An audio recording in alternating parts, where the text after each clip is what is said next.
rank when I left the service is lieutenant colonel. I joined in June of 1990 is when I went on the yellow footprints.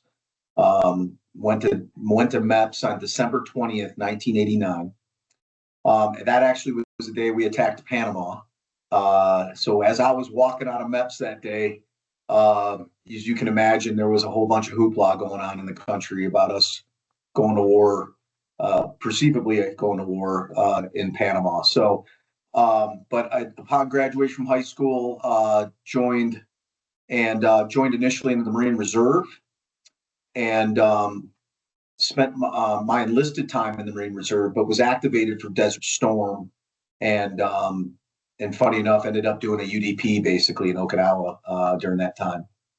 And then through my career from private to lieutenant colonel, retired in February of 22, and took off the uniform after a very good run.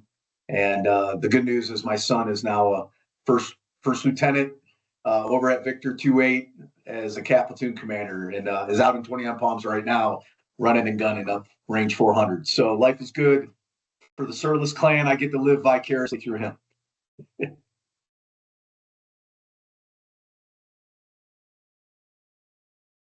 I guess that would be the 9th Marine Corps District back in the day. So Detroit. I grew up in Detroit and or Metro Detroit area, but yeah, I'll tell you where my mental mindset was there back in 1988, 89. It was to get into a fight. It was to win the next football game. It was to go to the gym, probably somewhere and maybe chase some girls at that time. But I crossed paths with the Marine Corps. Funny enough, I was an easy sell. I got an invite, got a call, went down to the MEPS or went down to the recruiting station. The man in blue dazzled me with the old school pamphlets at that time. And we didn't talk that much about jobs, or it was about being a Marine. That all resonated with me and my mindset at that time. And I almost immediately made the decision right then and there. So that was, I was an easy sell.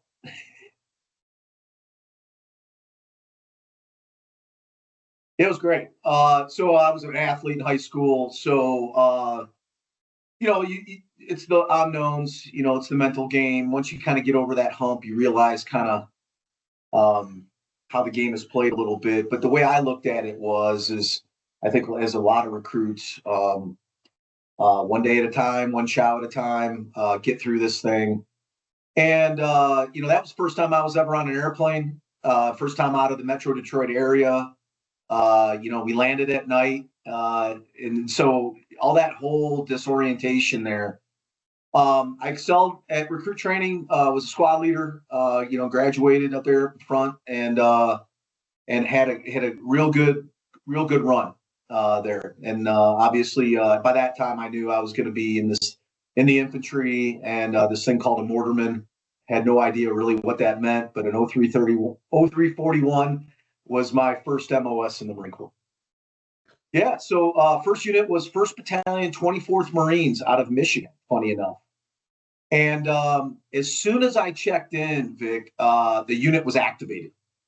So for Desert Storm. And I literally got home, and within literally a few weeks, I actually had enrolled in school. I was going to go to college. And literally within a few weeks, we were on a plane, I think on or about Christmas of 1990, over to Camp Pendleton. And then we thought we were going right to the desert at that time. And funny enough, we ended up going out to Okinawa, Japan, as a kind of a backfill to those units that had already deployed to the desert. So, and then basically that first deployment was effectively the better part of a whole year. When I was, so my first, even though I went to the reserves, basically I never really left active duty for my first year and a half in the Corps. If that makes sense. Yeah, so the drill instructors at that time, in their infinite wisdom to scare the crap out of us, said, they rolled in a old school TV and basically turned on the evening news one night to let them know that the Marines were deploying.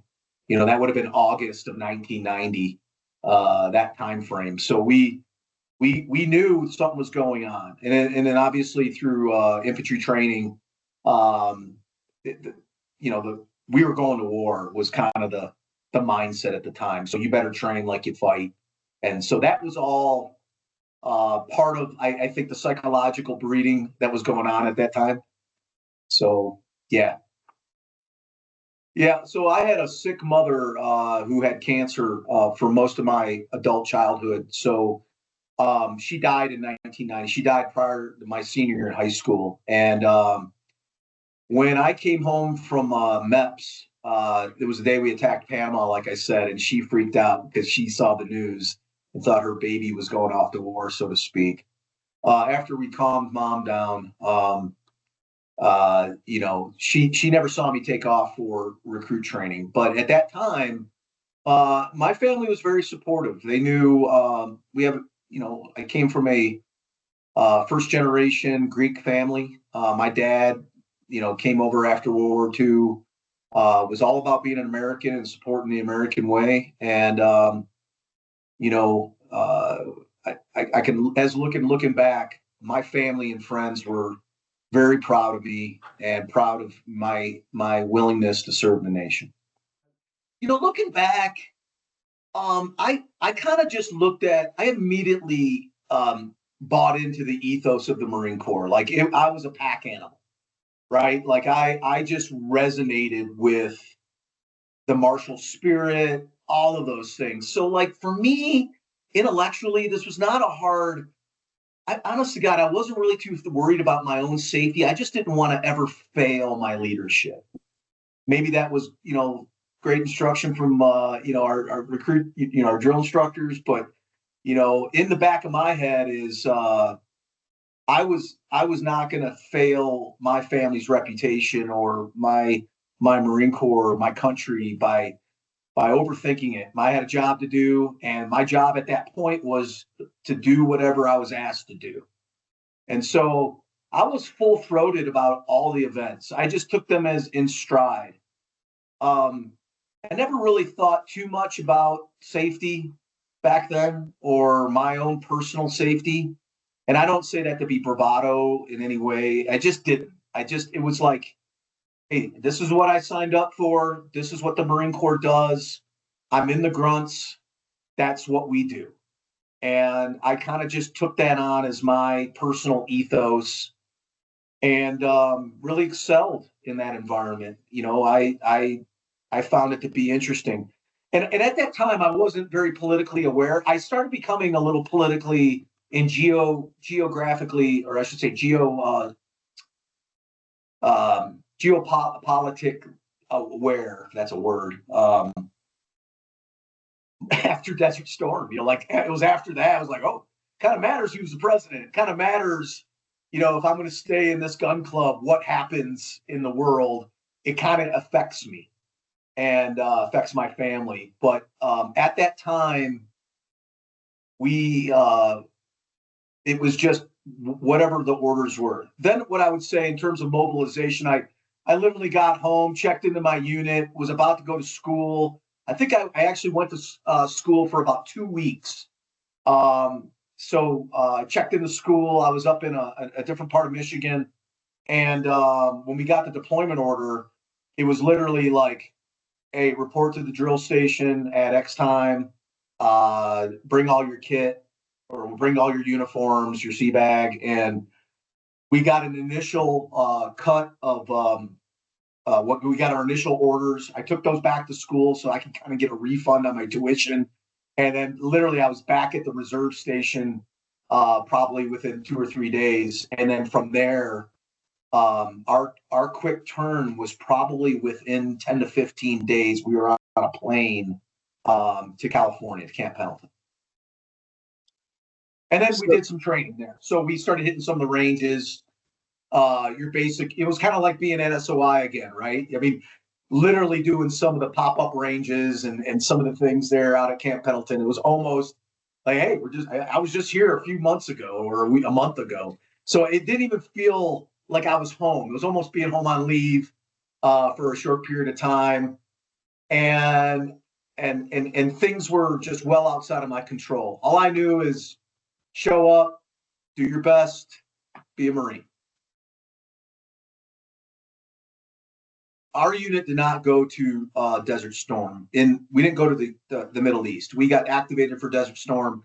We ended up going from California to Okinawa, Japan. Okay. Landed over at Camp Hansen, and basically replaced the UDP battalion who had left for the desert.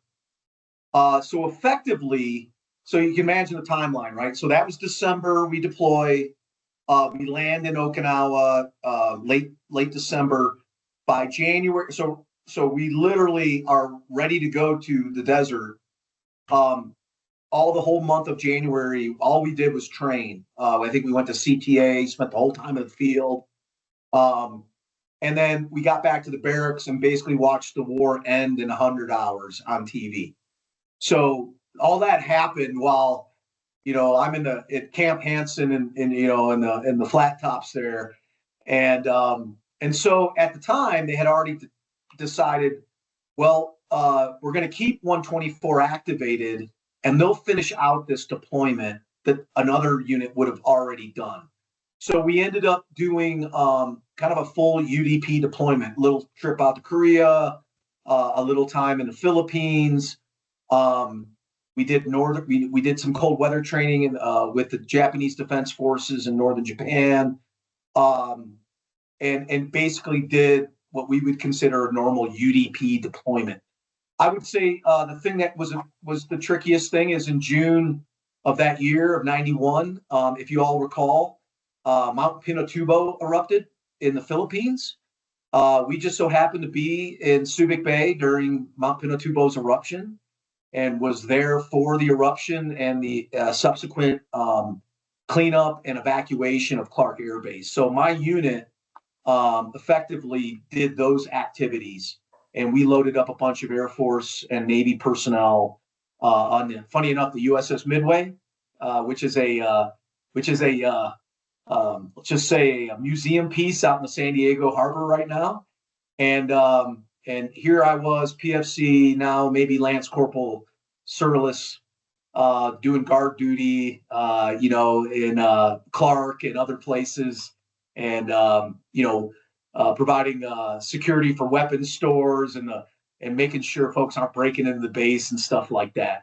We did participate in a lot of the cleanup and unfortunately, moving loss of life for the Filipinos, so we could assist the Filipino government in the things that were happening in and around Subic Bay. So, for a young 18-year-old, 19-year-old boy, that was certainly an eye opener as to how the rest of the world works and the tragedies that can happen at any moment.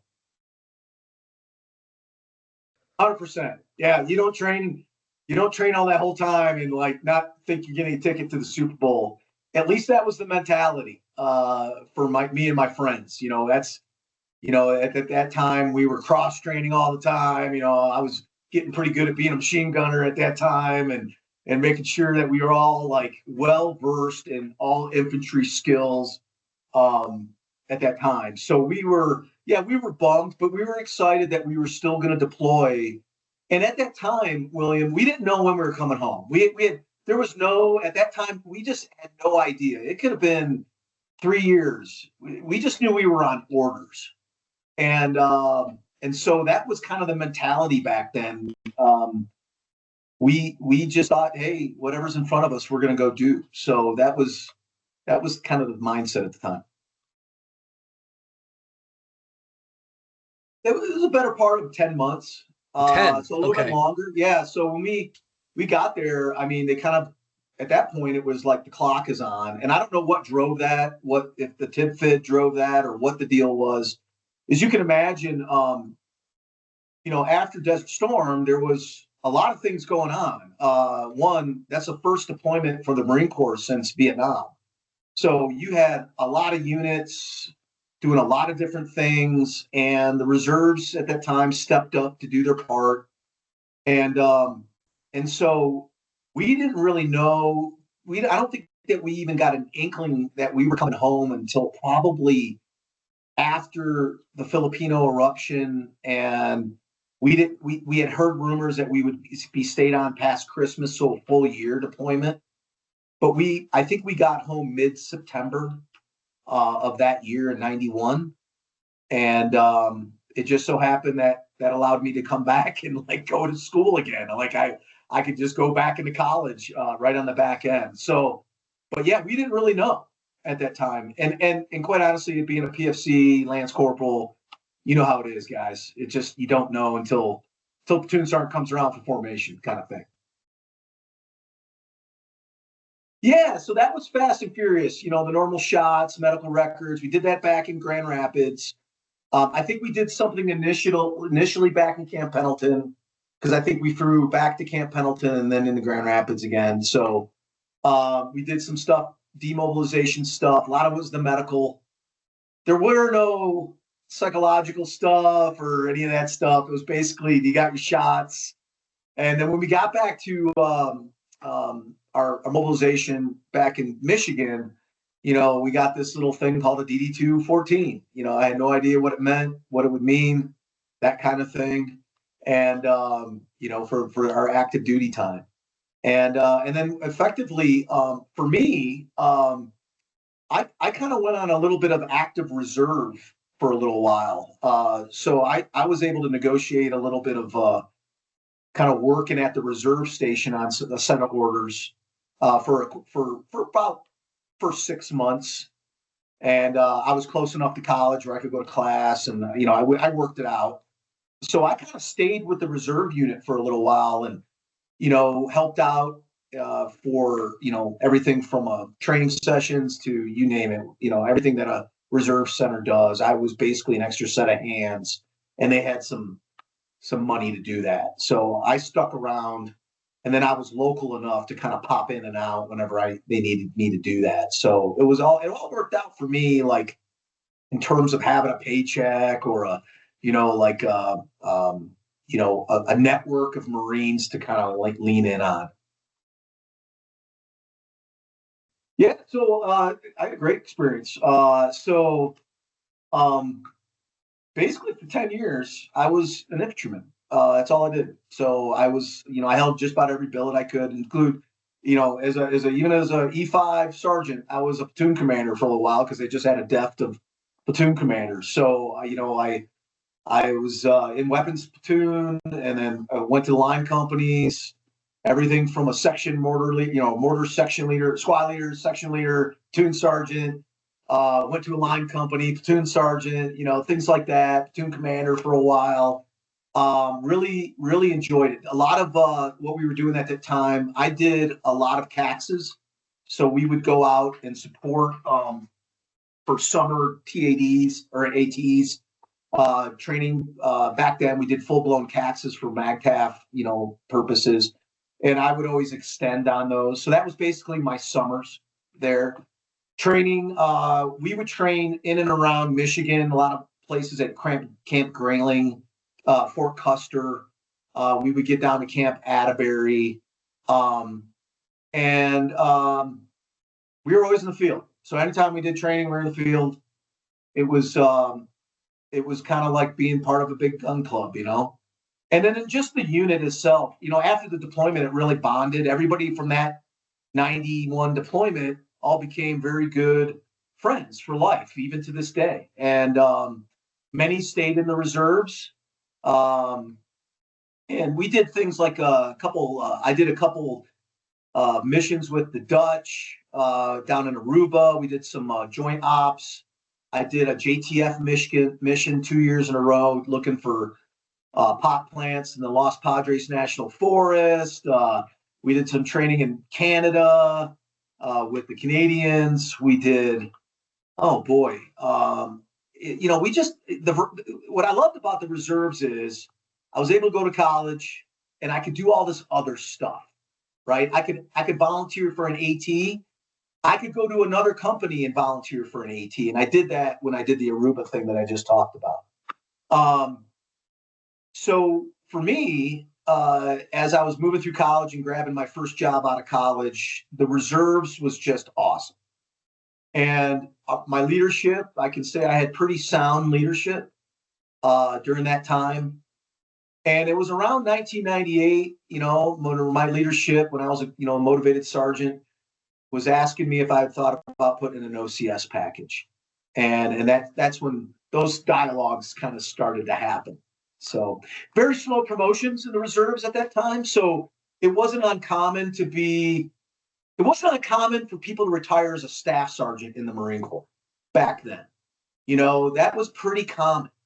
Gunnies and first sergeants were unicorns, a lot of times in that environment back in the 90s, being a grunt. And so I was meritoriously promoted to corporal, meritoriously promoted to sergeant, stayed a sergeant for 5 years, was put up for a couple boards for staff sergeant, never made it meritoriously. But then I started looking at an OCS package, around 1998, 1999 timeframe. So there you go. Yeah, well, certainly, when I was a young PFC, the Japanese Defense Forces was kind of my first experience of that. And I would say our view of them was not very high. Overly restrictive, overly safety orientated. They quit on a trading op because of weather. We didn't, so we had this machoism about being Marines, and I probably didn't have a full appreciation of the culture divide on those kinds of things. With what I noticed out of the U.S. right away was we just have an enormous amount of more initiative at the NCO level. That our NCOs literally are in charge of many aspects of of units activities, and that was not normal in, say, the Canadians or the Dutch and things of that nature, at least at that time in the 90s. So I always felt like, a sergeant was a sergeant, like a platoon sergeant got things done. And it was one of these things where there was just seemed to be a lot more ownership of the mission and the outcome of it, in my experience. Well, there's nothing like leadership, right? So, your officer leadership matters for enlisted folks, and I'm no exception. So I had my platoon sergeant, or my platoon commander at the time, a guy by the name of John Mitchell. Funny enough, his background was a Lago when he was on active duty, but he kind of invited me and my wife out to his house and sat me down and said, "Chris, I think you should think about this," and gave me kind of a prodding. I wasn't thinking about it at the time. My goal, like a lot of young Marines, was to retire a first sergeant. That was the ultimate goal for me, or something like that. I was just happy to be where I was at, and I wasn't thinking big or bigger in that sense. I had my degree, and I was working in the banking and finance industry. No issues there. I was newly married in 95, or 96. And so around that time, I looked at like federal law enforcement. I put in an application in 1999, and what ended up happening is I put in an application for OCS, and in like 1999, I had gotten in a little bit of trouble. Let's just say, as a young enlisted guy, I was just as vulnerable to the passions of a bar fight as anyone else. And that kind of negated my first attempt at OCS. And once that all got cleared up, I kind of put another package in as a recock, as a recommendation again. So I had great recommendations up and down the chain. And I put an FBI application in at the time. And funny enough, went down to Detroit, took the FBI exam, I must have been better than average because they invited me back for a one-on-one and a subsequent like polygraph and all that kind of stuff. Not a polygraph, but a much more detailed kind of a Q&A. I wasn't hooked up or anything. And then around the same time in like early 2000, I'd gotten a letter that I was accepted to OCS at the same time. And I was kind of getting kind of parallel tracks here. So, I think at that time I was young, 28, 27, 28-year-old, looking at life, thought it would be great to do something bigger. And when I got the acceptance letter from OCS or from the Marine Corps on the officer side, I really did not think 2 seconds about doing anything else. Like I was, I think, just so appreciative that I was selected that I said, you know what, screw the FBI. I'd rather be a Marine officer. And I just had a no fail attitude. The way I look at, I was a big power lifter, weightlifter. I was a pretty good PT guy. Could run decently.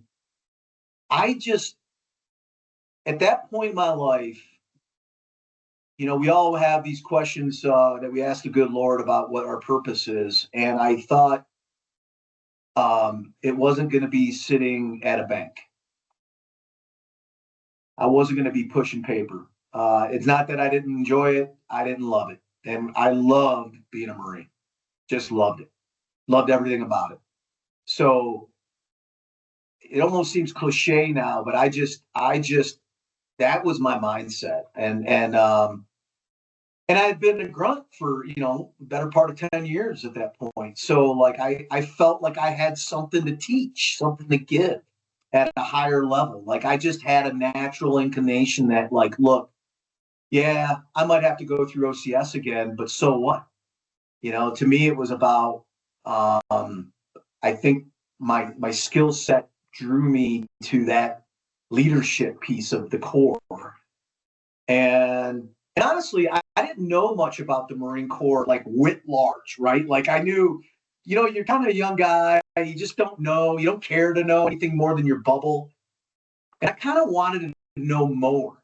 And so I was at a point in my life where I was learning a lot.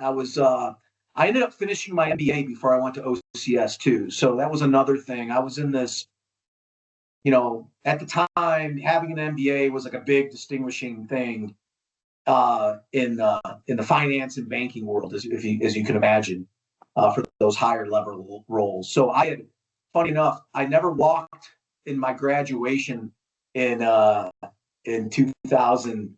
I ended up going to OCS.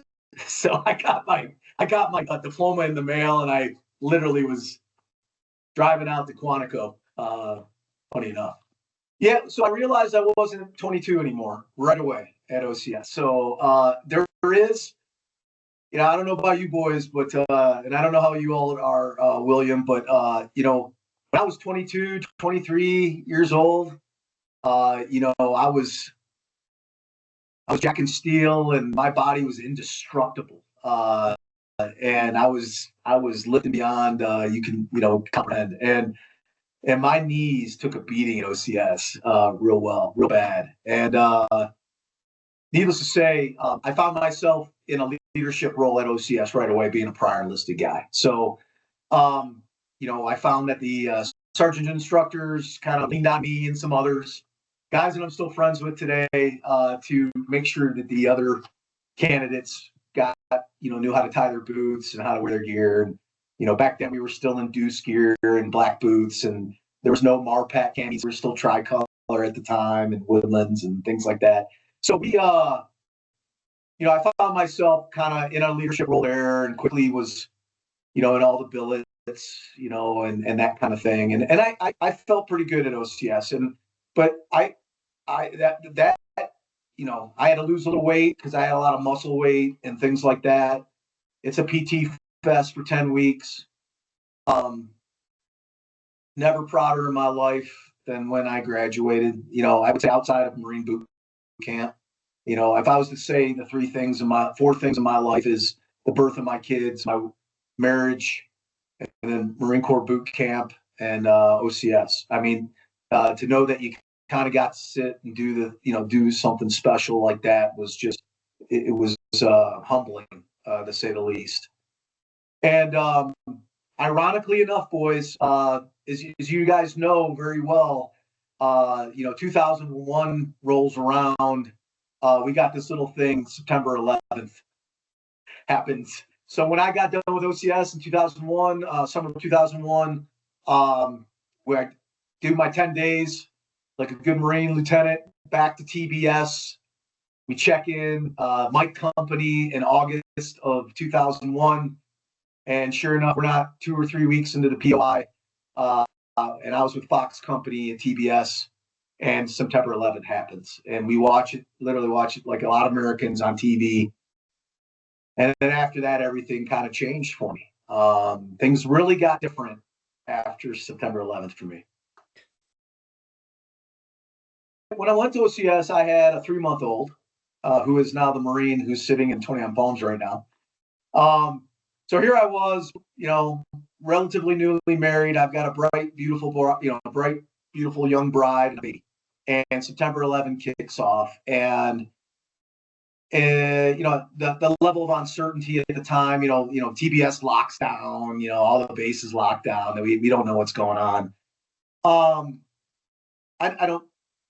knew that we had to get through our training. They weren't going to just kick us out the door. We didn't know the scope of anything at the time. So after we got through the initial hoopla of all that, we just got busy on getting through TBS, right? And again, we're coming out of the 90s, right? There wasn't a lot of shit going on in the 90s. Some guys had some Somalia experience. Some guys had been, not a lot of guys have been to Desert Storm, or anything like that. They were all like me, about that timeline of age group. And so we didn't know. It wasn't until we got through TBS, I ended up graduating pretty high in the class, and it was like MOS time. What do you want to do, right? So down that the way that OCS does it. And I at the time, I chose a different path for me. So I chose to be a communications officer. So I put in number one, commo. And part of the decision calculus for me on this was I just felt like I had done just about everything I could do as a grunt, outside of being, at a higher level. I had been on ship, I had been deployed, I had ran all these different billets, and I wanted to kind of learn something new. And so when we graduated, when did we graduate? Like June of 2002, that time frame. I went to comm school there at Quantico, and then did 6 months of comm school. And then at comm school, I would say in the fall, we kind of started hearing this rumbling about Iraq, right? And there was a lot of things going on in the country, not just OEF, but Iraq was starting to come up in the news quite a bit. And getting through, learning a new technical skill, getting through that in comm school at the time was considered a pretty tough school, especially for a grunt like me who had a finance background in college. So you can imagine, I'm learning electricity, like that kind of thing, how signals flow. But for me, the thing that took the turn is, I found out I volunteered, I wanted to go to a grunt unit to be a commo. And I volunteered. That's where I put down number one, either coast, overseas. And that's what I got. So I got, when I found out I was going to 2nd Battalion, 5th Marines, I was floored. Because I already knew about the legacy of 5th Marines, the French Fourragère, Bellawood, the whole bit. And I knew I was walking into some meat eaters. And then things got a little interesting from there. So December of 2002, I check into Camp Pendleton, San Mateo, 2nd Battalion, 5th Marines, headquarters and support. I don't know that we felt like we were watching the news every night. but in the training POI, I don't know that anyone thought we would be at war for 20 years. There was no inclination. Even at that time, we were even thinking about Iraq. So when September 11th happened, like I said, we were more focused about, graduation and doing well at TBS. Everybody was a competitor, so everybody wanted to do well. And I can at least speak for me and my friends. Our ecosystem was not. We weren't so worried about anything happening geopolitically. We're more worried about passing land nav or getting through tactics, or night ops or whatever they threw at us. I remember thinking to myself though, like, at times, like what do I need to really be thinking about here if I do deploy? Like, what are the things that I need to, not that I don't know today as an infantryman? What do I need to do as a provisional rifle commander? If I was to deploy tomorrow. But other than that, it wasn't anything like. I'd love to say that we all started studying, different battles or anything like that. That shit didn't happen. I can tell you, the lieutenants were thinking about that stuff. Comm school, when I've graduated and was in comm school, so that started really bubbling up, and it kind of looked like we were going to start doing something. From a student perspective, I just knew that if I was, and I think I found out, you find out like 2/3 into comm school what unit you're going to be going to. When I found out I was going to 5th Marines, I thought to myself, well, if anything's happening, 5th Marines is going to be there, right? And that ended up being, prophetic, because that's exactly what happened. Yeah, so backing up, young family again, first of, I would say the second or third of, because I think we did the math, 13th, 14th moves over that time frame. But we got out to Camp Pendleton, checked in. They had just come off a UDP themselves, so they were just kind of reconstituting and that kind of thing. Few known names that we all know. General Dunford was the regimental CO. General Mattis was Blue Diamond, was the division CO. I check in. My boss, then Colonel Donahue, was the battalion commander, retired lieutenant general. So funny enough, when I got there, we hit the ground running. Like, it was just boom. I would say maybe a couple weeks into being there, we were out in Victorville, tank infantry integration, doing ops. Iraq by that time was in the news like all the time, right? It was like not a question if we were going to go, but who's going and when. So it just kind of like spun real fast. We had gotten some rumor that General Mattis had told all the regimental COs, like, we're going, so get ready. And he had already had some standing orders, like things like, certain amount of miles of hiking every week or every 2 weeks or something like that. So when I came into 2-5, I had a commo that was on deck already. They did stop loss. All the drug pops, guess what? They can dig ditches too. You know the deal, man. Like, everyone's going to the grinder on this stuff. So we quickly did some pre-deployment training, did the tank integration. And then I would say there was a moment, William, when we were in Victorville, where we had some boys, a little known name by the name of Bing West and General E. Tool Smith, were at our training. And I'll never forget this.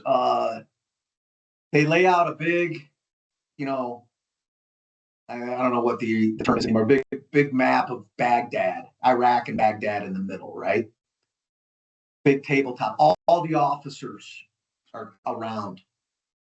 And it was like TBS, being around a sand table. And everybody just talked about, hey, what What's the avenue of approach? Where would we get analyzed? Where would you hit us? Turn the map chip. All the things we got taught at TBS, right? Like and it was just that level of professionalism, and everybody was really sober about it. And I remember sitting back and thinking to myself, man, we're fucking making history right now. This has happened. This is like we're talking about invading another country and taking its capital. And at that time, fifth largest army in the world. They had a bunch of military. They were expecting 200,000 casualties. The press. And here we are, fighting 5th Marines, talking about how we're going to go in and kick the shit out of Saddam. And I just thought to myself, as a brand new minted second lieutenant with an infantry battalion, there was no other place in the world that I needed to be. Like that, I was right where God put me during that time. And I remember being very reflective about like the weight of world events happening for the United States and for the Marine Corps. And so literally after that training, we got our deployment orders and we were going to Kuwait like February. And we landed early February. So we're talking like very small amount of time. I check in, boom. Did you at least get to watch the Super Bowl before you left, sir? God damn, I don't even remember, man. I think we probably did somewhere. We might have been in the field. I honest to God think we were in the field. I mean, General Donahue, Christian Wortman, the XO, Colonel Nugent, then Major Nugent. These guys were all pros, man. Like these guys, we were so well led by the best men that I've ever met in my life. And to this day, I'm still in awe of these guys. And so we didn't have 2 minutes to spare. And as you can imagine, I got a baby at home. I've got a wife. So effectively, I checked in. I was already on deployment, basically. I mean, I'll see you on the weekend, honey, if I can see you on Sunday, kind of thing. That's kind of how that thing went. Oh, by the way, my wife was pregnant too. So we were expecting our second. So you can imagine. Yeah, so I'm seeing a trend here. When you go to entry-level training, we go to war, when you check into your unit, you get deployed and have kids. So yeah, there's something going. Look, man, there's something about perpetuating the last name, maybe. Yeah, I don't know what it is. But yeah, interesting. That was a shit show. So we had an LSA landing, logistics support area. We're doing the offload from the MEU, getting all of our gear. We had sent our pre-deployment party forward to account for our equipment 10 days prior. So all those months were on deck, were going on. So this was literally the case of pack your shit, pack your my 7 cube, which I got it still right here, funny enough. And throw it in the truck, and hopefully it all shows up, kind of thing.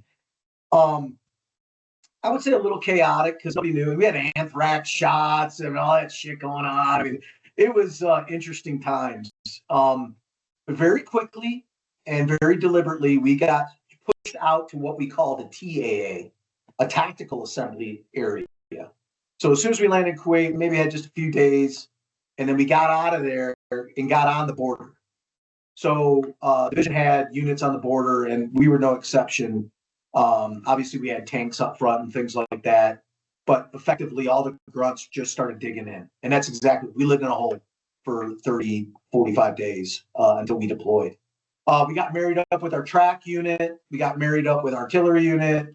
We got married. All this happened in stride. It was, if you were to ask me, this is what the 90s produced: a mag-tap ass-kicking unit that had habitual relationships, and those habitual relationships manifested not in the United States, and then we all deploy together. We just showed up, and guess what? Our ethos and our common view of the world this is what, like, how you know institutionally shit's working is when you can show up as strangers and work together overnight. And that's effectively what we did as a Marine Corps. 11th Marines chopped to us.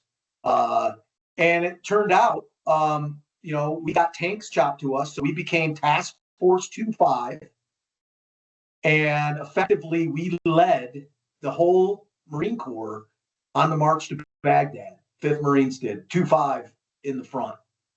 So I was maybe just a few tracks back from the lead element, being a commo in the Bravo command, of our tracks, all meched up, those kinds of things. We were in mopped up, doing mop drills, all that stuff, all that training came together. And the funny thing is, like, it just worked. Like, I can sit here and tell you a lot of stories, but what I would tell you is this is like all that hard training in the 90s, all that comment, like all the everything from the intellectual command staff, the corporals courses, all those like leadership elements and the tactics and the things that we practiced in CACs, and it all worked. It just did. Did it work perfectly? No, but it worked. And, we found ourselves improvising all the time. Comm, as you can imagine, was a shit show.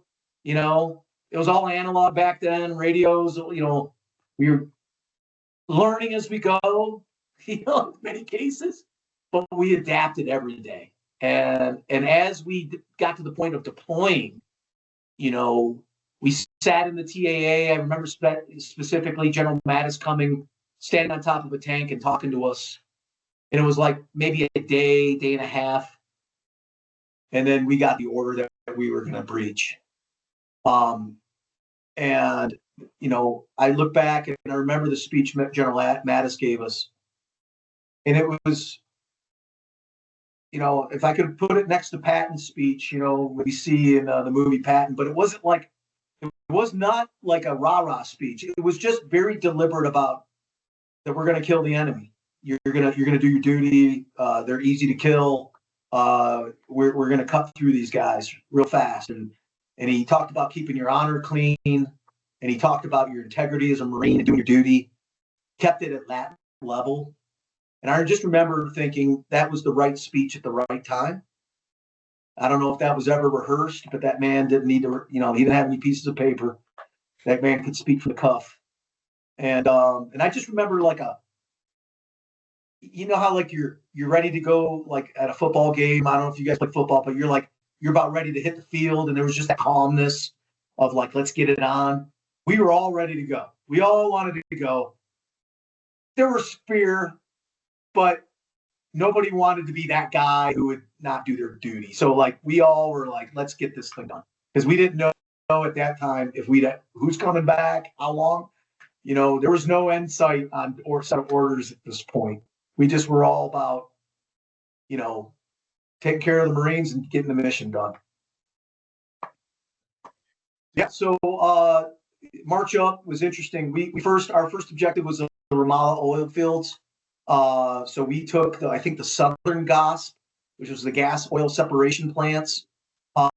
We effectively came in. The Brits had already done a parachute drop there. We did a pretty quick relief in place with the parachute regiment that had dropped in, secured the GOSP pretty quickly, captured a few Iraqi prisoners, things of that nature, and then got those back, to the rear, and then we quickly got back on the highway and started moving north. The whole division was in the attack, so let me back up. When we breached, we got immediately engaged with tanks, and our Abrams. Let me just say, it's a beauty to have tanks in front. That's all I can say, man. We had, Alpha Company first tanks. Captain Garcia, calm, cool, collective, just killing tanks, man. It was beautiful. So once we got through that, we kind of rode at night. You're kind of in the can like a sardine. you're getting comm reports. You know, back then we had HF, we had VHF, we had no SATCOM back then. So all the best that we could do is, you know, whether it was, you know, vehicle or just passing it like you pass between Marines, between tracks, what the hell's going on? And comm was a constant issue, as you can imagine, with the radios that we had back then. And then, so we take the Ramallah oil fields, we keep marching up. My unit ends up going up to a place called Hantush Airfield. And to take this airfield, we get engaged. We deploy from the tracks, sweep the area, bring in air. We brought in A-10s, Cobras, and the Marines, just like what you would have saw out of Belleau Wood, dismember from the tracks and go forward and attack the objectives in front of them. We got in, you know, we had a couple casualties at that point. I think we had a few WIAs and one KIA at that point, which was sobering. You know, you knew it was going to happen, but that was very sobering. We lost First Sergeant Smith out of Fox Company, and he was an incredible Marine. And when that news hit, that was pretty devastating. And then we had some folks get kind of hit right next to me by my track, and you know, we did our duty during that day. It turned out that was a feint. That ended up being a feint. And so we ended up doubling back and then getting back on the main highway and headed to basically Sadr City, right outside Sadr City. And then we swept through Sadr City and into Baghdad there. So that's kind of a fast rendition of kind of what happened in terms of the battalion, you know. There was a point on April 9th. This is probably worth saying because it's my story. On April 9th, so war starts on the 23rd. So all what I just told you happened within the 23rd to the 9th. We're in Baghdad, inside of Baghdad College. One of the rifle platoon commanders for Echo Company was relieved for probably not even worth mentioning, but got relieved. And at that point, as you can imagine, boys, I was much more comfortable being a grunt than I was a commo, as you can imagine. And I knew how to deploy machine guns. You know, I knew how to do all these kinds of things. And my XO calls me up, goes, "Hey, Tsirlis, how would you like to be a rifle platoon commander for Echo Company?" And I'm like, "Sure, let me grab a pack." And so next thing you know, I'm a first platoon commander, Echo Company 2-5, and I am now your quintessential provisional rifle platoon commander out of TBS. No OIC for this guy, but I had 10 years of experience behind my belt. And I took over first platoon. And we quickly, moved out from that position and for follow-on orders. And so here I was, every Marine, a rifleman, every officer, rifle platoon commander. I guess I'm your storybook guy on that level. Yeah, I think if I was a boot lieutenant, I would have been more of a shock. But honest to God, I knew exactly what I was doing. I knew exactly.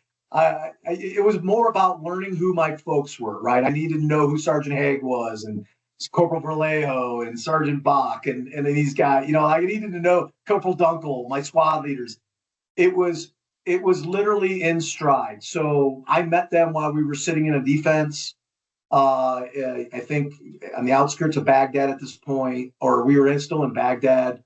I didn't even get to know them. I took the TC hooch on the track and got to know these guys over the course of a few days, mid stride. They did not bat an eye. They knew their jobs. I had a great set of guys. So, I probably was the least valuable person in the platoon at that point because those Marines were trained and I didn't have to worry too much. I just had to lead them well. And I'd like to think that I did. And so we we got a chance to do some tactical pauses as we were moving through, and I remember immediately I had to set up a range card and turn that into my XO. And you can imagine, like, all the other platoon commanders don't know who I am. They just know, because as you imagine, everyone's kind of new. You know, we had just gotten a dump of lieutenants. There's a bunch of folks new in all these platoons. We didn't have a long workup. So it's the good dude club right away, right? You got to kind of figure that out. So I end up turning in a range card, and my XO goes, he says to me, he's like, this is better than the OIC trained guys, you know, like, or the IOC guys, you know, like I had a level of detail that was probably pretty nuanced that they didn't have. And so from there on out, I think I gained a little bit of credibility with my XO and my CO. And, you know, I'm sure I got the sniff test from the company gunny and the first sergeant right away and all that kind of thing. And, but we had a mission to do. So we quickly got tasked to be part of a unit that went up to, north of Baghdad. God, what was the name of the town? And that was my first really combat patrol. So was that Saddam City? Or now Sadr not City? Saddam City. Starts with an S though. I'm looking at my map because I got a map over here. It'll come to me in a second here. But we get there. I had a platoon of tanks with me, or a section of tanks with me. We were basically patrolling down the street. I had tanks. I never felt more powerful in my life.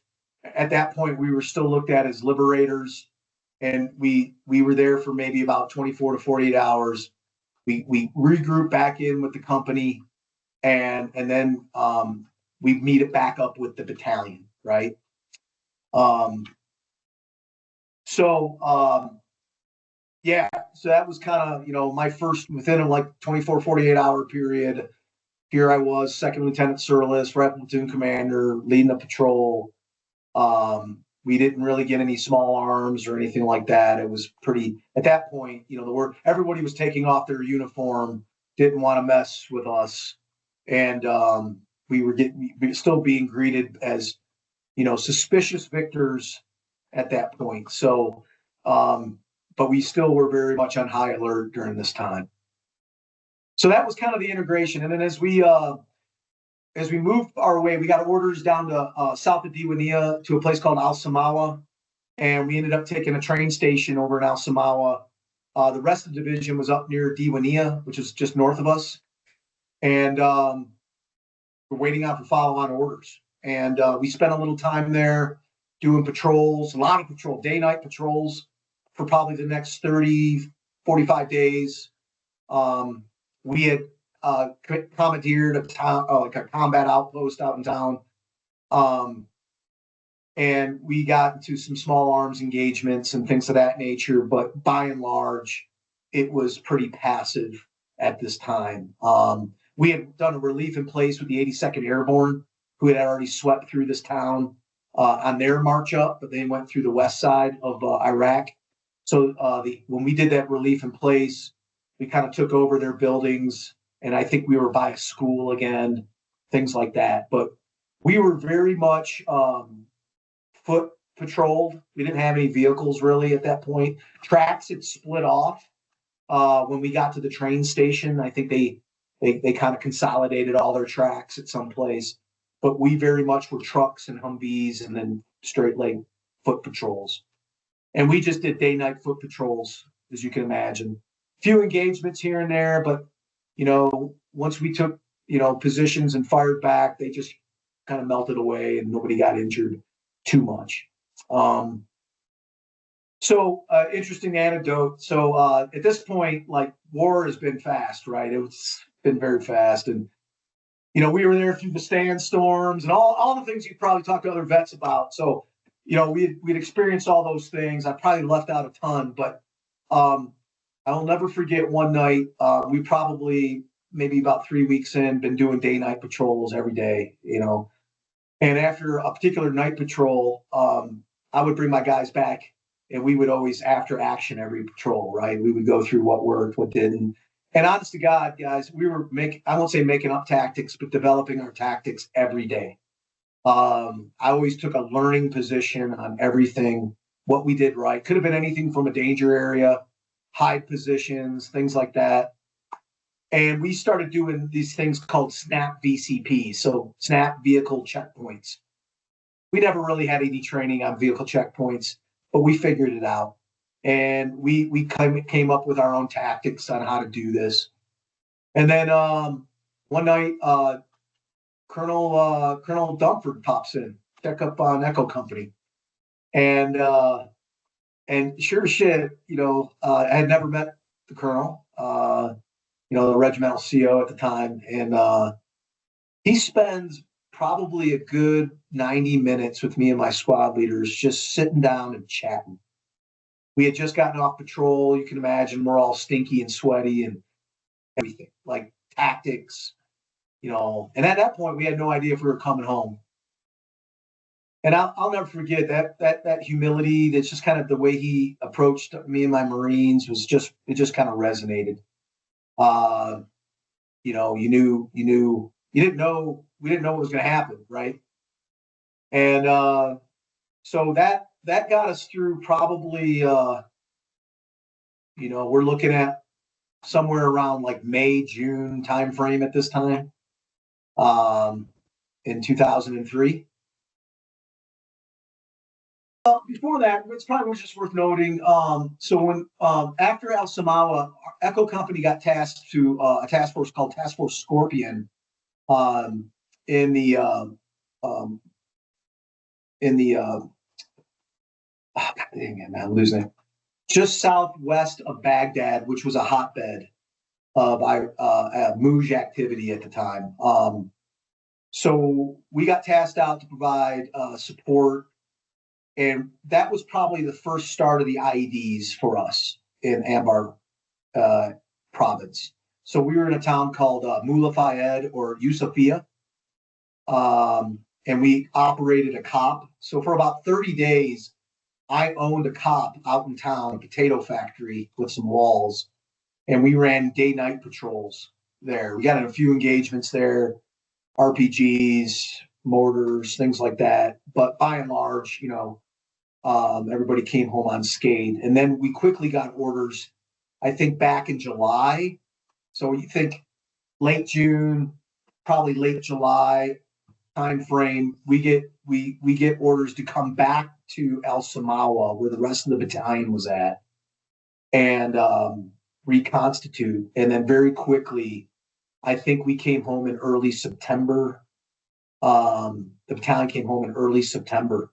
So immediately from there, battalion retrogrades back to Kuwait, probably spends maybe a week in Kuwait. And next thing you know, we're on a plane back to Camp Pendleton or March Air Force Base. We landed at March Air Force Base. During that time, funny enough, when I got back to Kuwait, my wife was pregnant, as I told you. And I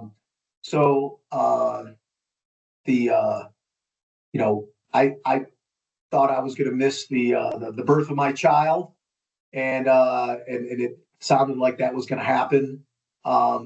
So I got on a plane. I was granted an exception to go home 2 weeks early, and I got home to March Air Force Base with I think Charlie 13 or like Charlie 14 or something like that. And I got to March Air Force Base. I quickly found a phone. I called my wife, and she has not delivered yet. So 3-hour drive back to Camp Pendleton. She picks me up. It's a true story. She picks me up. Literally on our way back to the house, she goes into labor. So we literally go back to the house, drop the stuff, and we live like a mile from O'Neill Hospital. And right to the hospital, my daughter's born that morning. So this was divine. If you don't say that's not divine providence, I don't know what is. So that, my daughter is my gift.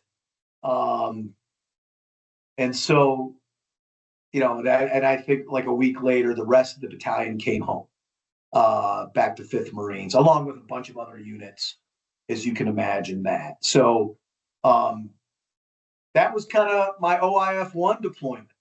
That was a lot. We saw that happen before our eyes. So we realized very quickly that there was a fight brewing. There were, first off, you learn a patrolling package or two, or you've been on some patrols, but this is day on, stay on. So you're quickly infusing company level intel. You're starting to do things like mapping your blocks and network and who's who. We became like de facto policemen.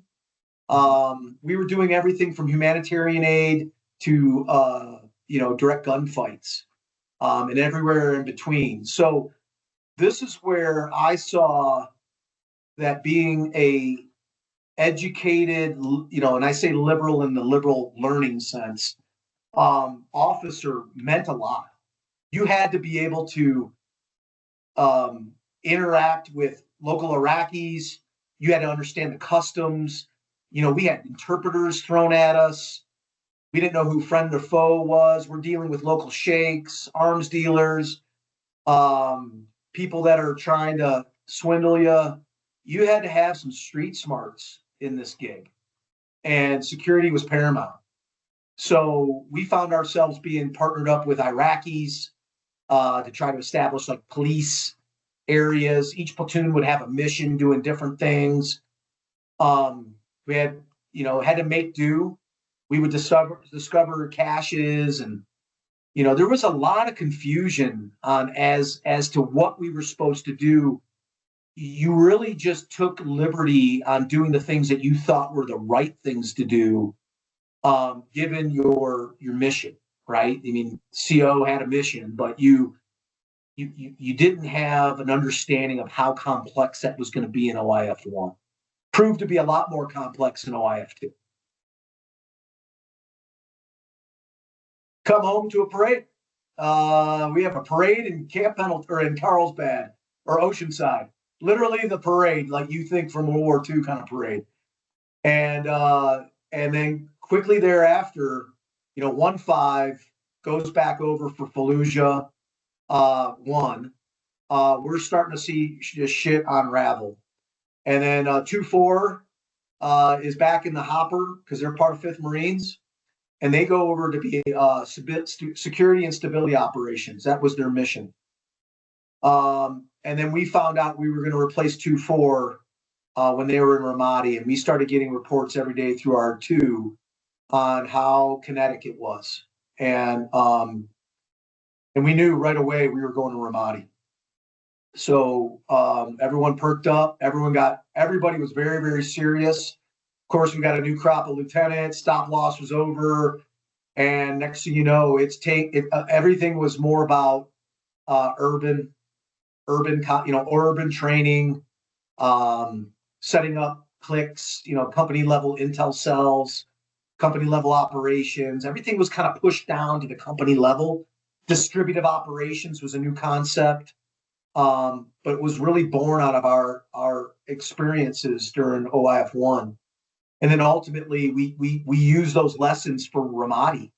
And as we originally trained up for Ramadi, we knew they 2-4 took 30 KIAs and about 200 casualties. I went over with the advanced team because I was a commo again. They moved me back to being a commo, and because they needed one, obviously. And we got hit during our relief in contact, or relief in place. So we literally had a kinetic fight almost every day during our RIP.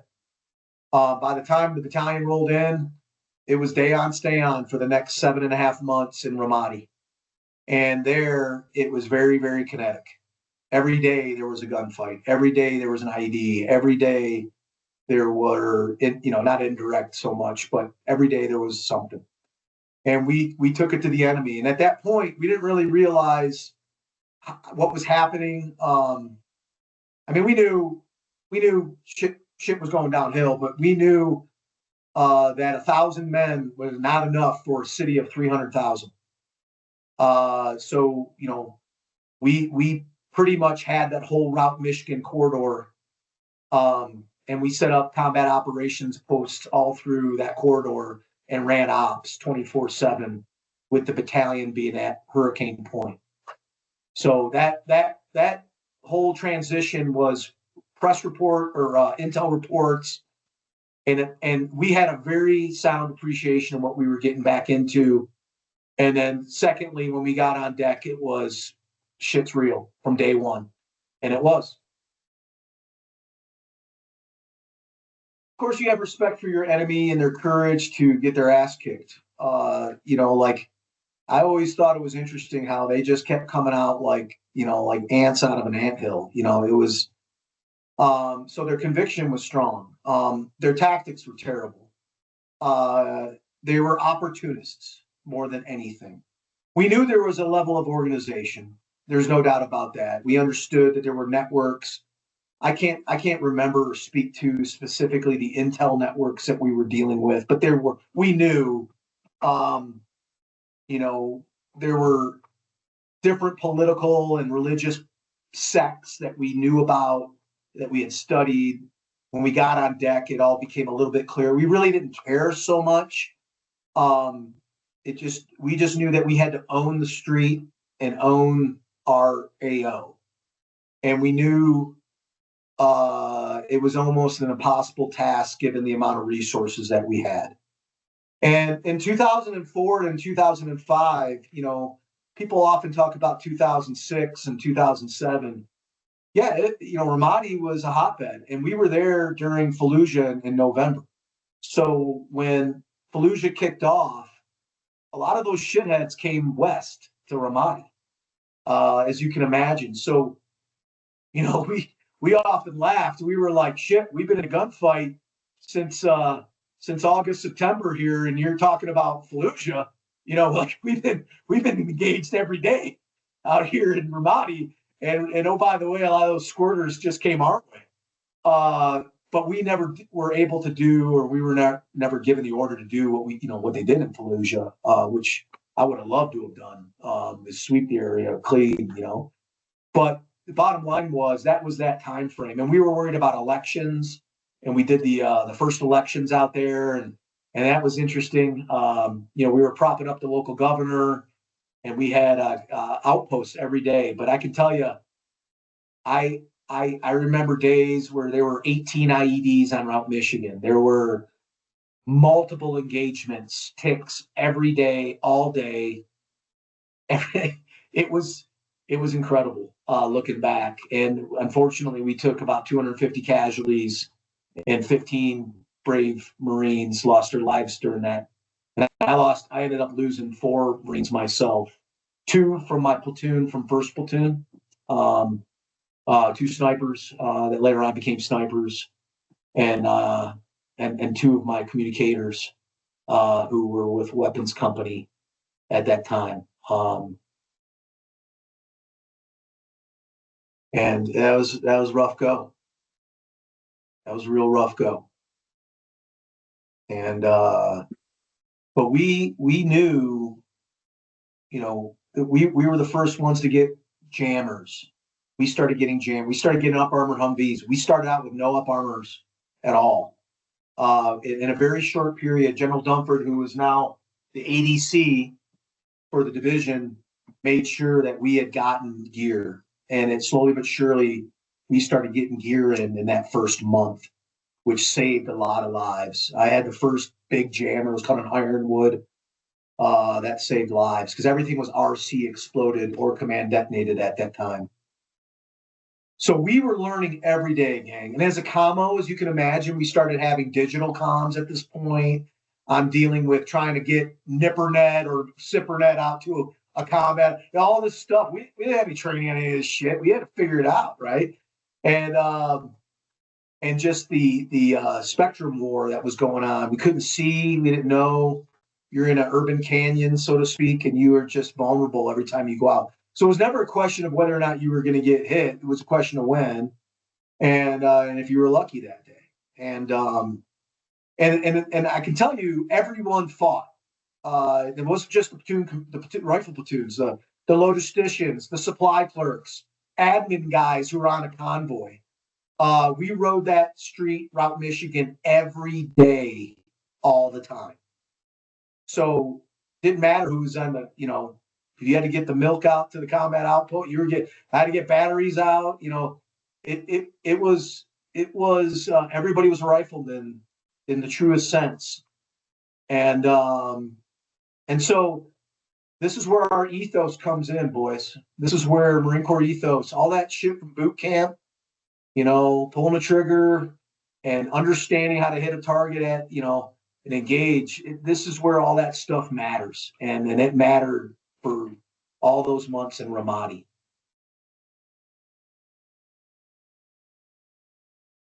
Yeah, I mean, at the time, I think our mindset is that we did about as good a job as anybody could have done, given the resources that we had.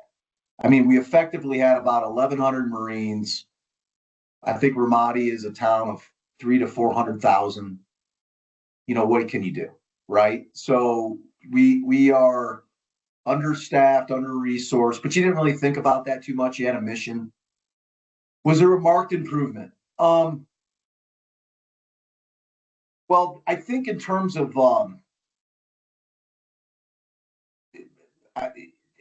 safety and security, after Phantom Fury, you definitely felt like things were a little quieter. So Phantom Fury was in November. That cleaned out a lot of the shitheads in Fallujah. They did pop over to Ramadi. But the reality is, I think by the time we were leaving in May and we ripped with 1-5, funny enough, the Commandant, General Smith, was the CO for 1-5 at that time. There was, I would say things felt like they got better, but we all know that that's not what happened in Ramadi. It certainly got worse. I think circa 2006 and 2007, before the uprising, that was, or the awakening, as they called it, it got worse in Ramadi. And I think probably the adversary was pouring more resources in. And, but when I guess our mindset was, you almost are a little reluctant to change over with another battalion, because you kind of know they're going to just, no matter what you say or do, they're going to learn tragically some of the same, hard lessons. In fact, that happened even during our RIP. I think Captain Mahoney died, great Marine. A lot of Marines knew him because he was he was a IOC instructor over at TBS. Chris Mahoney, I think his name was killed, I think during our RIP. So I guess my point is like, you kind of felt like things got better. I think that was more of a symptom of us feeling like we had a good rhythm going as a battalion, and we kind of knew every nook and cranny of that city. We had been through almost every structure you can imagine. So I think there was a feeling that things were going to get better or could get better. We were there for the elections, by the way. That was the first election, where everybody put the purple finger up and that kind of thing. So you had this sense of semblance of order, but as it turned out, it wasn't. It turned out to be a farce, and so we, looking back, you just knew everybody that was going to be rolling through Ramadi was going to be in a gunfight, and it sounds like from all the movies that are made, like with Chris Kyle, 2006 time frame, and it just hadn't gotten any better. Maybe we just had a little lull in that sense, but it felt like it for a little while. Yeah, you get into a rhythm no matter where you're at, right? So, keep in mind, I've got a communications architecture I'm running while I'm going out on every PSD with the guys. So, luckily, I had the best comm chief in the Marine Corps, Ken Etherton. Just some phenomenal Marines. that we still do reunions with. I mean, they're just these guys that, you know, their family, you know, and so these Marines continue to do their job, like running the COC comms, all the power to the base was ran by my guys. We did our vehicle maintenance. All the shot up vehicles were in my backyard, so to speak. So we're turning wrenches constantly with motor T and testing comm gear, and all of these things are just happening. So the rhythm of the day, you know, at any given time, you know, we had guys on convoys, guys on watch, guys fixing things. You just were in a, you know, 24/7 battle rhythm. And, you know, luckily there was a little predictability about having chow, you know, showers when we had them, and things like that. So you did get a sense of like semblance of normalcy when you got back in the wire. But you know, every day that you walked into the COC, there was another engagement, there was another thing going on 24/7. And then of course you're worried about kind of hires mission. So I would just say, like, fob life, you know, we would see how the other half would live, so to speak, when you go over to Camp Ramadi just across the bridge.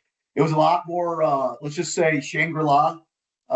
You know, even at division, you know, it looked like folks were doing pretty good. They weren't missing any meals, that kind of thing. But for us, you know, as much as you want to complain, we kind of felt like we had it pretty good overall, in terms of the battle rhythm and just fob life. So we even had a little gym. So there was a little gym for guys that, you know, that had the strength to go in and go jack steel, just to kind of feel like they had a little bit of endorphin kick. Those things were kind of there. You know, we inherited some of these things, but it got better as we were there, and we try to make it better for the next group of Marines. So yeah. I mean, you know, guys would make these deployment videos, right? Like we have a deployment video that depicts, and it's always set to kind of the music of the day. But man, I'm trying to think. You would know all the songs I know, but I can't tell you. Honest to God, I'm about as music literate as I can speak Chinese. So I apologize on that one. I would have to defer to my Marines on that one. I will say, though, it was funny. You know, this is the era of CDs still. If you want to listen to things, or I think the iPad was iPod was brand new. You know, that kind of thing. So you kind of got into a, you know, folks would have their little music selections. But, you know, for me, I really didn't spend a lot of time. You know, I didn't really have any downtime, as I recall. But when the Marines would kind of get a little chance to watch something, you know, every once in a while there'd be like the Iraqi TV pumped in, where you'd get some, you know, weird channel and somebody would start watching something stupid on TV, that kind of thing. But yeah, I wish I had more for you there. Yeah, great question. So while Ramadi, funny enough, prior to OIF 1 and 2, I had submitted for the special education program, and which is now called CCLEP or something like that. But it's basically, you know, Marine Corps sent me to grad school. So here I go from combat operations early May, and by the end of June, I'm in Monterey. I've already, you know, I've come home, pick up our trash, and I have got orders to go to Monterey, California, to go to Naval Postgraduate School. So from combat to calculus, as you can imagine, that was quite the dichotomy for a guy like me. In fact, I remember specifically talking to my monitor and going, "Hey, man, I'll skip grad school. I'll go back to combat." After I was about 3 weeks into my calculus course, I'm like, "Shit, man, I haven't had a math class since like 10th grade, right? It'd been a minute." So, but then that's my new reality, my new battle space, and turned out to be a wonderful 2 years at Monterey to be a student, and got to study and dare to dream about you know, how the Marine Corps could implement certain things and technologies. and got exposed. I think that was probably the first time in my life where I was really exposed to academia. I already had a couple degrees, but really the science side of academia. And it exposed me to things like um,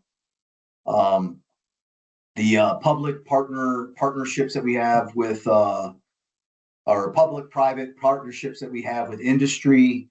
I was able to get hooked up with another Marine, and we did a joint thesis together on radio over IP technology, over wideband SATCOM links. And it just so happened my thesis partner was on the presidential comm team prior to him going to. So we worked together on kind of using our tactical equipment over some commercial technologies, and learned a lot. And so that was a really good experience, exposed me and stretched me, and really prepared me for my follow-on assignment for Headquarters Marine Corps. Yeah, so circa 2007, two of us out of my cadre go to Headquarters Marine Corps, and my degree was in information systems, joint command and control. Really prepared me for what I was going to do at Headquarters Marine Corps. So I came in as an action officer, like many young Marines do, bushy-tailed captain, ready to take on the world. So I effectively became the satellite officer, the PNT or GPS officer, the tactical radio officer, the joint command and control data officer. There's a whole variety of things that I got exposed to while I was up there. Got exposed to Spectrum, and really started pushing policy issues for the Marine Corps underneath General George Allen, who was our comm CG at the time. At that time, it was a 1-star that we had in the Marine Corps, and got to be part of really kind of transformational things for the Corps, like bringing small VSAT or very small aperture satellite technologies into the Marine Corps and codifying that in our TO&E and TIFMIS and things like that. Working policy on tactical radio, which way we were going to go in terms of data waveforms, and a lot of this stuff that was very, you wouldn't have ever gotten exposed to that in an infantry battalion, right? So, and then just the money side of things, as you can imagine, there's the OCO funding years where we're funding the war, funding the institution, and being involved in that. And some things stand out. I was called in for congressional testimony to give my input as a young junior officer to some congressional representatives over at the Rayborn office building. So we met with our OLA folks, and I got to brief several congressmen and women about the realities on the ground as a young Marine, and then they wanted to know what we needed in terms of resourcing, and that was pretty cool. Got to do a lot of strategic events with our joint partners, with our fellow services. So for over the course of 2 to 3 years, I was exposed to how the Marine Corps works, how the budget gets passed, how we do requirements, how we field stuff. So as you can imagine, these were growth years for me. And at the same time, in that 2000 to 2010 timeframe, we're doing the transition to Afghanistan, right? The surge is in my last year at headquarters. How are we going to get all this gear from Iraq over to Afghanistan? And I played what I could say, I'd like to believe an impactful role from a Headquarters Marine Corps C4 perspective on that huge logistics, movement of people and equipment in order for us to have the right stuff in all those bases. So, I walked away from that as just a well-rounded MAGTF officer, if there ever was one, just because of that top-level strategic thing. And what I would say is to anybody who thinks a headquarters tour is for the faint of heart, you ain't in the bush, but you're in a gunfight every day. in the Pentagon. It's fighting for resources, capability, your service equities. You are in a fight every day. And so you learn that new battlefield. And that was a pretty rewarding part of my career. Yeah. So after there, I went to 8th Com Battalion. When you kind of follow the parochial career chart, you platoon commander time, company commander time, OPSO time, sets you up for command time, right? So I found myself being a company commander. Alpha Company took a company of 250 Marines to Afghanistan in 2010. We ran Camp Leatherneck and a bunch of outstations there. Basically, the enterprising of tactical communications all during those years at Camp Leatherneck. We ripped with 9th Com, picked up after the great work they did. And we just did some incredible things while we were there. I mean, we ran effectively the entire communications for RC Southwest during that time. And first our 1MEF G6 was our overlay, but we had 8th Com kind of falling underneath 1MEF because they owned RC Southwest at that time. And that encompassed all of Helmand Province. And so we had comm nodes. I mean, we had probably, and as I look back, all the major bases we were providing, strategic, operational, and tactical comms for. Anytime there was a satellite link or a line of sight link, generally it was our Marines that were either installing, operating, or maintaining that, or at a minimum monitoring that, and then all the building. If you can think about it, these are all new skills like inside plant, outside plant, running commercial fiber. These are things that aren't organic to the Marine Corps. So, we had about 40 contractors working for our battalion. And so I was the battalion or the company commander for all of that for Alpha Company. And we had an attachment of headquarters with us, and that's what we did. And we ran through that. We did take, unfortunately, some green on blue casualties. I lost Sergeant Baldoff, Kevin Baldoff, in an incident at a cop outside of Lashkar. And we had an Afghani open up on, it was an Afghani policeman open up on a bunch of Marines down there. And unfortunately, we had a KIA and some wounded Marines out of that incident. It's funny how first off, the kids, not everybody went to Iraq, so you got a mix. And oh, by the way, I'm not in an infantry battalion anymore, right? So I'm dealing with comm guys and comm gals, and great Americans, right? But the mindset is different, right? The mindset is, so you're in the inverse is where at a comm battalion, it is, you've got to really work on warrior skills because it's not innate. It's every Marine's a rifleman, I get it, but they're not practicing patrolling and they're not practicing running convoys and things of that nature. So you have to have that built into your pre-deployment workup.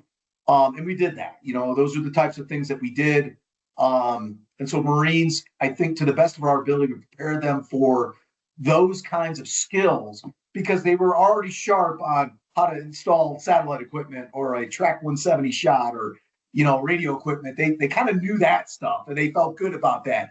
It was all the Marine stuff, I guess you would say, is the stuff that you really, as a commander, you had to kind of focus in on and the conditioning thereof. So when we got to Afghanistan, as you can imagine, it's less kinetic for guys like me. You're getting every once in a while, you'd get an artillery, or not an artillery shell, but maybe a rocket that would come in or some sort of an indirect. But most of the time you are in the FOB life. And as one apt Marine called it, the pod people, right? You're kind of in these cans and you're walking to work all day and you run 24/7, but it ain't the same. It is not the same at all. And anybody that tells you that is bullshit, right? It's definitely harder in other ways, or I should say hard in other ways, meaning maintaining your discipline in a fob environment can be a bitch, you know.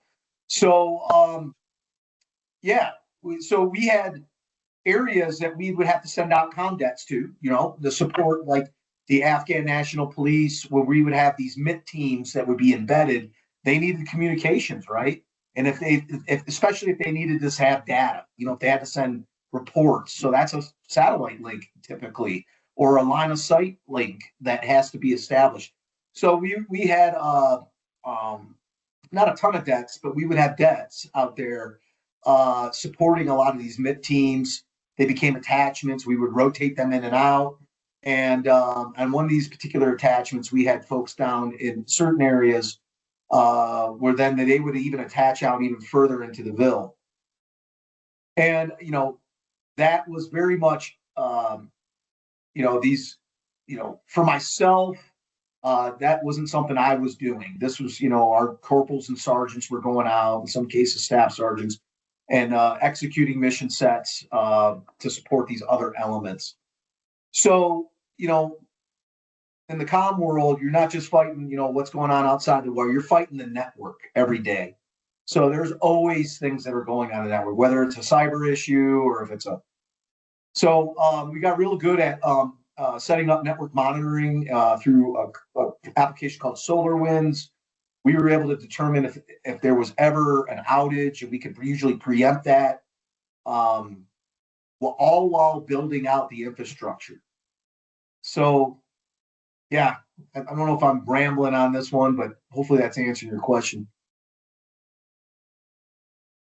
Yeah, so we were there for pretty close to a year, circa 2009 and 10, or 10 and 11 time frame. So we had a good, you know, for us, we didn't have to rotate as frequently as maybe some other units because of just the nature of the, you know, if you're advon, you know, in my case, I was also advon, so I got there early and made sure everything was squared away for the Marines. And so, so about a good year. And then when it came home, home for about another year. And at that point, we had ripped with 9th Com, but had sent over, I think, a company back again from Bravo Company. And after that kind of ended, you know, I've got the rest of the battalion to now worry about. So, you know, we've got a whole company that supports the Muse on the East Coast. So we've got Charlie Company doing that. Typical 8th Com, you know, it is the largest battalion. I think, well, it's one of the largest battalions in the Marine Corps. There's organically, it's 1,200 people, and it's a big beast, right? 350 pieces of rolling stock. It's an enormous battalion to run. There, I took the approach that, you know, I put the battalion in the field a few times, and we ran a few MEFXs, and you know, we spent a lot of time in the field as a comm battalion when I was there. And around that time, because of my contacts at Headquarters Marine Corps, I got nominated for the Joint Special Operations Community, and was asked to go interview over at Fort Bragg, over at JSOC, and I did a couple rounds of interviews over there, and they pulled me into the JSOC world. So here I was, a you know, soon to be new major, or I was a major at the time. I had just pinned on, and I head on over to JSOC and go work in the J6 in the ops area. And that was a very unique experience, as you can imagine. I got there like literally like a month after we had gotten Bin Laden, right? This was right after Neptune Spear. But I learned a lot about the community in that time.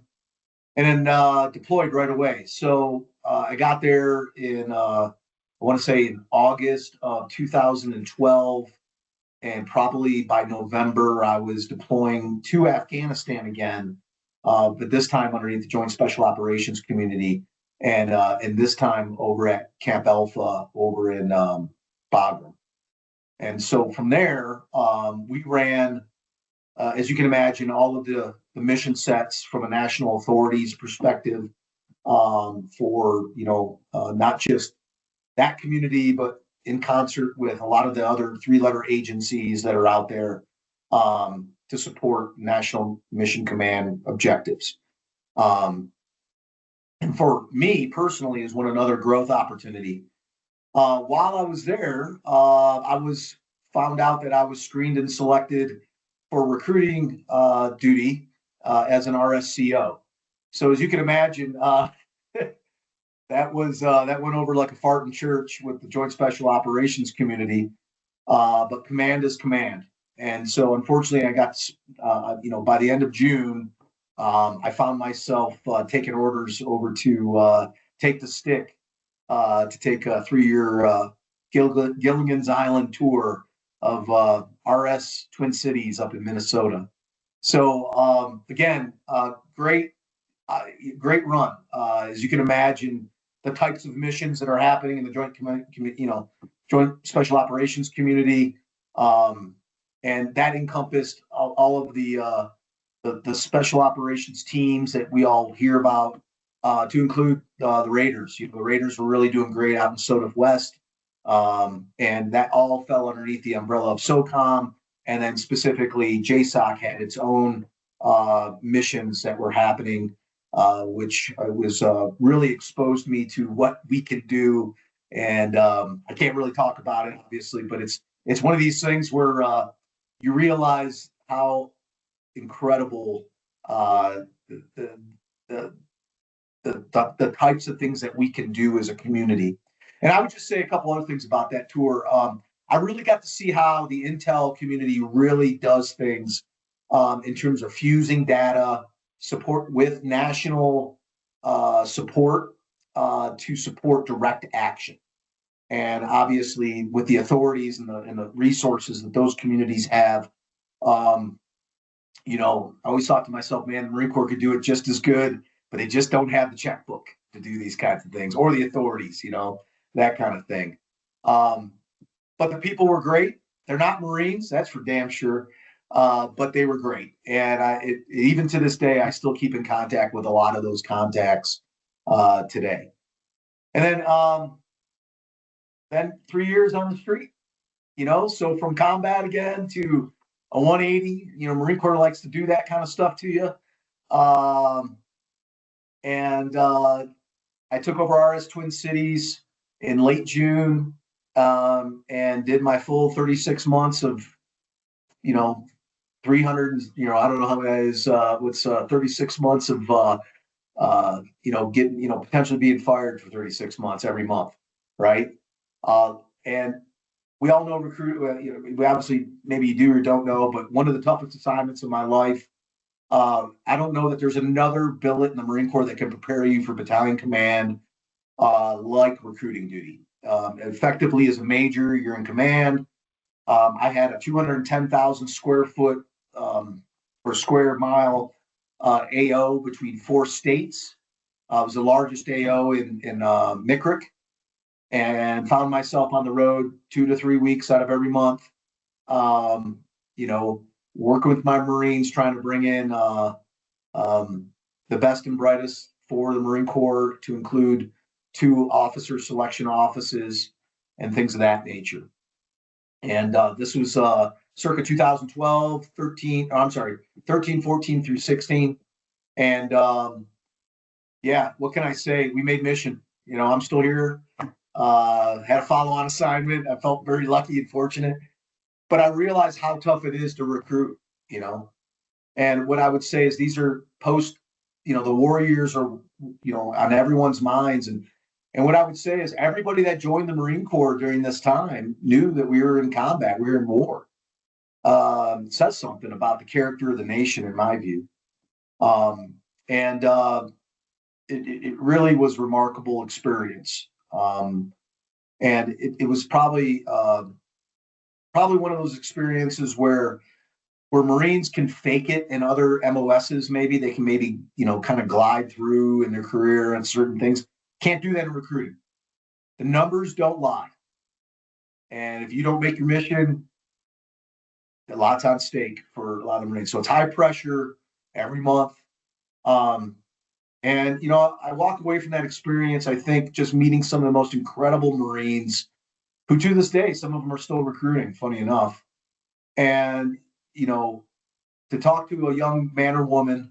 We all think everybody volunteered for the Marine Corps, but the reality is they were recruited. You know, they were vetted. I would say that's probably in the minor 5% that actually just walk in. Where do I sign? Almost never happens. It is a process. And so that being said, that was 3 years on the street. And then that took me to command level school in circa 2000, summer of 16, when I passed the stick over to my successor.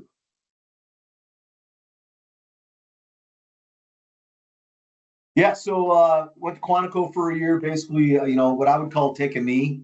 You know, I'm in school for command and staff. Command and staff is a great school. You know, you're supposed to be learning at the operational level. I always felt like I got a good taste of national and strategic level when I was at JSOC and working at headquarters Marine Corps. But the bottom line was it was a good experience. And during that time, you know, it kind of gives you a mindset of kind of getting back into the game, right? After you've been out of your MOS and things of that nature. And I walked out of there with a distinguished thesis, and, you know, worked on command and control, kind of was my thesis in dealing with spectrum issues. You know, I won't geek out on you right now, but, you know, that was a big issue of signals being direct. You know, if you can be sensed, you can be targeted. It kind of built into the Neller's perspective of how he was going to change the Marine Corps, and which led to General Berger's force design, really. And after that, I took orders to Okinawa. Thought it was going to be a good transition. You know, everybody was talking about getting back to the Pacific. So I took orders to 3rd MARDIV G6, and where I was the operations officer out there running ops. And effectively, again, another great assignment. General Timberlake was the CO. Great staff, doing, you got Marines spread over, I don't know, 50 countries at any given time, doing command and control in that environment, working with all those countries, certainly, is MBA level, graduate level work when it comes to being a commo, right? And then after a year doing that job, I fleeted up to MEF, 3 MEF, and was the OPSO there. And again, just a broader scale, dealing with more chess pieces, right? And dealing with more strategic level issues. A lot of work with South Koreans, a lot of work with some reoccurring exercises like Cobra Gold and Talisman Saber, all of the usual things that are happening even to this day out there. At any given time, you got about 200 TEEP events. And they're all either in planning, execution, or post-execution for the next one. So as you can imagine, being a commo in that environment, you're dealing with a lot of the international side of things. And we really were able to make some gains on technology advancements and things of that nature. And then I got selected for Lieutenant Colonel, and shortly thereafter selected for Squadron Command, where I packed up the kids and we moved on over to Cherry Point, and I took over Communication Squadron 28 underneath MWCS or MW, or I'm losing my mind, the control group 28 out there. So yeah, that was now off to the wing. First time ever in the wing, as you can imagine, and took over the great men and women of Com Squadron 28 for a couple years. And so at this point, I would say probably the biggest things on the horizon in 2019, 20, that circa is really, they have a European focus because of 2 MEF's orientation towards their AO. So there's exercises in Norway, there's exercises with, that area of the world, North Africa. We had some debts that were out in North Africa, and we were able to pioneer a lot of things there. Airborne comms, dealing with wideband signals over airborne comms, things of that nature. We did a lot of good groundwork on, tying in systems into the enterprise network. And, things that you won't read about in Gazette too often or things of that nature, but really understanding how we were going to kind of build a what they call now a JADC2 infrastructure. And I'd like to believe that the Marines of Comp Squadron 28, they just performed remarkably well. I was proud to be their CO. There was no downtime either. At any given time, we had debts out, companies in the field, or the battalion was in the field, or we were supporting exercises like WTI.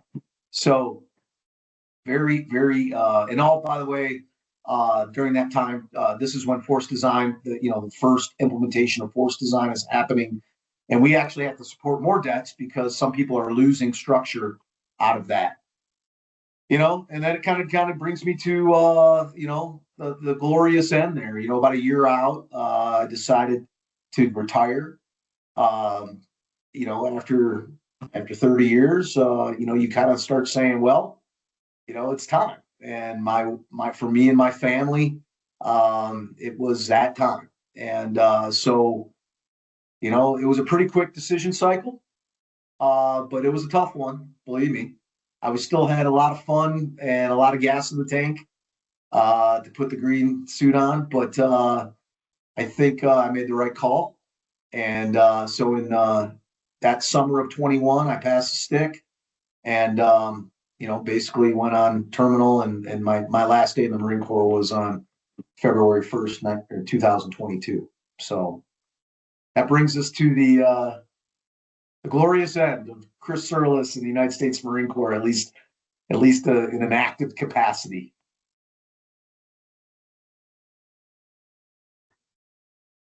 I would say no different than any other Marine family life. My wife, God bless her, she was with me we've been married 29 years. So she rode this surfboard just as much as I did. And in many ways had a little tougher. But I attributed that to our faith in Lord and the ability for us to weather, life's challenges and really a family orientated way. And the Marine Corps provided a great culture of shared adversity. So when I was away, playing Marine, my wife had to hold down the fort like a lot of other spouses. So in terms of the impact on the family, like the kids, well, I'll put it this way. My son's a first lieutenant at Victor 28 today. If that tells you anything about maybe his thoughts on the Marine Corps, right? So literally right now, he's in 29 Palms as a captain commander for, so I think he didn't hate the Marine Corps, obviously. And my daughter just graduated college in May from University of Arizona. And I can tell you they had a very fruitful lives growing up because they lived in a lot of different places and they got to experience cultures and people that they probably would have never experienced, sitting in the same place for 18 years like I did outside of Detroit. So I think by and large, it was a net gain for our family and the friends and the contacts. There's just a lifelong friends out of this whole, journey has been so remarkable. Yeah, I think looking back,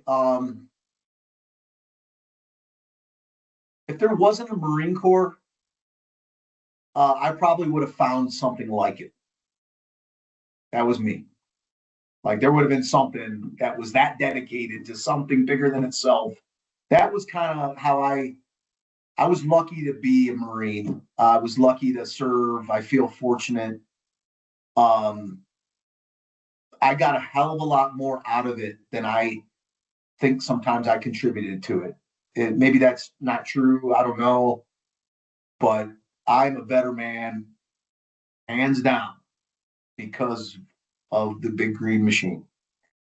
I'm a better father. I was a better father, a better husband. And I was held to a standard for most of my adult life, a higher standard. And I think that reflected in the way that our family has blossomed, right? And I mean, most importantly, it probably developed my character, and rooted my faith even deeper. So in terms of looking back, I just feel very, very fortunate that I got to serve as long as I did and got to do all the crazy things I told you guys, which is probably just scratching the surface, because it's like, you can't think of everything, right? There's just too much, right? But the things that do stand out is the people. There is nobody like Marines. And I don't know that I would be the person I am without it. Well, I know people change their minds about things, right? I don't know that I've changed my mind about how I feel about my time in, the 4 combat deployments, Obviously, when we pulled out, that was tough out of Afghanistan. And even when we were pulling out of Iraq, I thought, what the hell? But you realize real quick, as being a Marine, all you can control is what you can control, right? And the geopolitical aspects of these things, however people want to characterize them, we did good work. I believe we did great work. Did we make mistakes? 100%. I look back at those times. Every time I deployed, I really believed that we were trying to make it better. There wasn't a time where I thought, what for, or this is bullshit. This is what Marines do. We go and fight. That's our fucking job, man. But how we do that job matters. So I am very proud of what we did in Iraq and Afghanistan, from how we considered restraint. There's times where we did not fire and made sure that, civilians or women were not in the way. I mean, the incredible discipline of the Marines was apparent to me. And because of standards, because of high standards. So if we're going to go do a dirty job, we did it the best we could. However that turned out, the pretense for the wars or how it all turned out, I look back at those moments like what Marines have always done is we did our duty when the nation called. And for that, I am immensely proud. In terms of the war and how has it turned out, I've done enough reading in my life to understand that we are always at war. We may not be in a kinetic war, but we're always at war. We're preparing for the next war now. We're in an economic war right now. We're in a war of ideas. You can walk away from Iraq and Afghanistan and say a lot of things. We weapons of mass destruction, or we left all of our equipment in Afghan. Taliban owns it now. But I do believe that we provided a check to those who think that we are weak. And that has to happen on a great power from time to time. You can't let people think that they can muscle the greatest nation in the history of mankind. So from my perspective, I'm very proud of that time. And I think we should be very judicious going forward about how we get entangled with other countries. I don't want us to go to war again. Certainly with my son being in, that's for sure. But, the way I look at it is we did our duty and we did it well. Yeah. I think for the young Marine,